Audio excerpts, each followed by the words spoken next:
வணக்கங்க. நம்ம இன்னைக்கு வாஸ்து பாடத்தில் இதுவரைக்கும் நாம் இண்டிவிஜுவல் வாஸ்து வீடு, அதே மாதிரி பார்த்தீங்கன்னா சுற்றுச்சூழல் என்விரான்மெண்ட் வாஸ்து பற்றி நம்ம டீட்டெயிலாக பார்த்தோம். இப்போ நம்ம கமர்ஷியல் வாஸ்து, அதாவது வணிக வளாகம் இன்னைக்கு பார்க்கறது நம்ம வணிக வளாகம். அடுத்தடுத்து நம்ம சில அலுவலகங்கள் வரைக்கும் நம்ம பார்க்கலாம். இன்னைக்கு நாம பார்க்கக்கூடியது வணிக வளாகங்கள். வணிக வளாகங்கள் ஒரு தனி கடையா இருக்கலாம், அல்லது 100 கடை இருக்கிற காம்ப்ளெக்ஸா இருக்கலாம், அல்லது பாத்தீங்கன்னா மாலா இருக்கலாம். இனி எதுவா இருந்தாலும் இந்த பாடம் அதுக்கு பொதுவான விதிகளை தான் நாம கட்டமைக்கிறோங்க.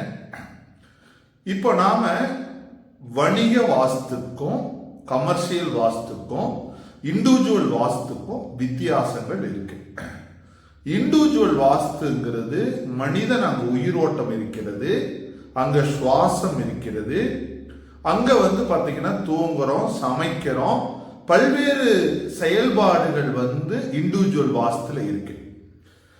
அதே விதிகள் தான், விதிகள்ல எதுவும் மாற்றம் இல்லை. கிழக்கு என்பது அங்கேயும் கிழக்கு தான், வடக்கு என்பது அங்கேயும் வடக்கு தான், தெற்கு என்பது அங்கேயும் தெற்கு தான், மேற்கு என்பது மேற்கும் அங்கேயும் அதுவும் ஒன்றுதான்.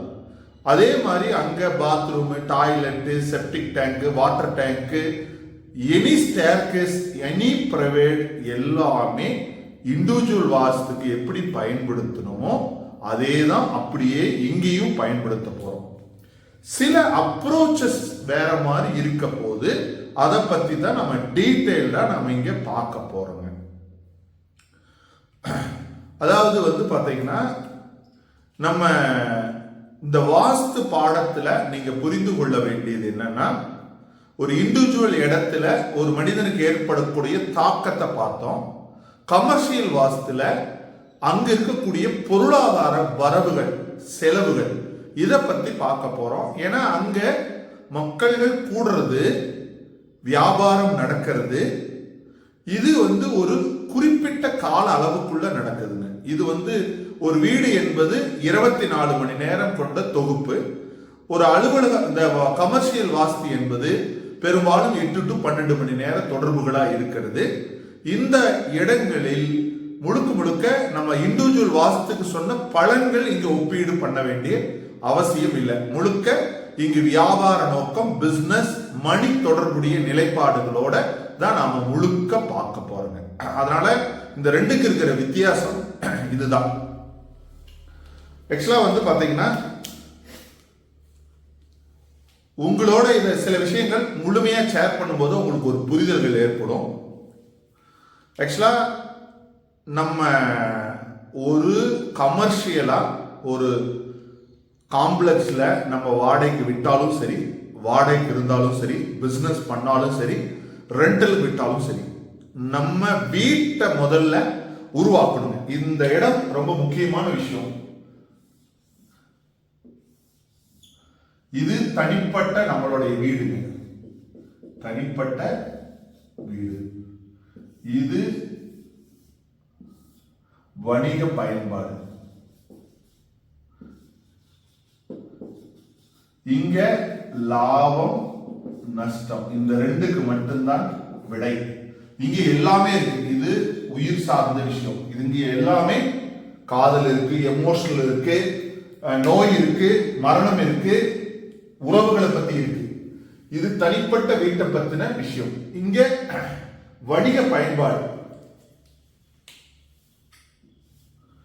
வணிக பயன்பாடு அப்படிங்கிறது இங்க முழுக்க லாபம் நஷ்டம் அப்படிங்கிற கான்செப்ட் அடிப்படை மட்டும்தான் இங்க நாம பார்க்க போறோம். வேற எந்த ஒரு தொடர்புகளையும் நாம இங்க பார்க்க போறோம். அப்போ இந்த இடத்துல லாப நஷ்டம் அப்படிங்கிறது, ஒருவேளை நீங்க பக்கா வாஸ்துப்படி இருந்தா இந்த இடத்துல எனக்கு லாபம் வரும் அப்படின்னு உறுதிமொழி கொடுக்க முடியுமா அப்படின்னா முடியாது. சோ இந்த இடத்துல என்னால உயிர் சந்தோஷமா வாழ முடியுமா வாஸ்துப்படி? கண்டிப்பா வாழ முடியும்.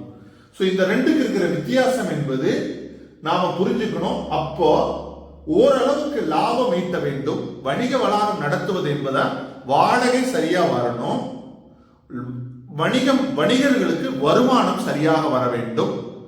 இந்த ரெண்டுக்கான என்ன தொடர்புகளை பயன்படுத்துறது? இது நம்ம பல்வேறு ஆய்வுகள்ல நம்ம பார்த்து இருக்கக்கூடிய விஷயங்கள்ல நமக்கு கிடைச்சிருக்கக்கூடிய தொகுப்புகள் என்ன அப்படின்னா, நீங்க ஒரே மாதிரியான கட்டடம், எந்த மாற்றங்களும் கிடையாது, ஒரே மாதிரியான கட்டடம், ஈஸ்ட் பார்த்த அதே காம்ப்ளெக்ஸ்ல அதே நம்பர்ல, அதாவது ஒரு எக்ஸாம்பிளுக்கு ஈஸ்ட் பார்த்த ஒரு காம்ப்ளெக்ஸ், இது ஃபுல்லா ஒருத்தரோட கடையை வச்சுக்கலாம், இது ஃபுல்லா ஒருத்தர் வந்து கடையை நடத்துகிறார். இதுல முதல் நபர் இந்த கடையில தொழில் செஞ்சு சரியான லாபம் இல்லாம கடையை நடத்த முடியாத நிலைக்கு தள்ளப்படுகிறார். இரண்டாவது ஒரு நபர் வருகிறார்.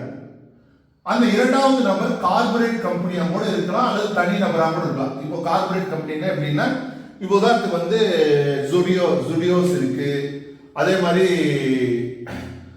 நம்ம ஜியோவோட ஷாப்பிங்ஸ் நிறைய இருக்கு. இனி கார்பரேட் நடத்தக்கூடிய வணிக கடைகள், சிறு கடைகள், பெரிய கடைகள் இருக்கு.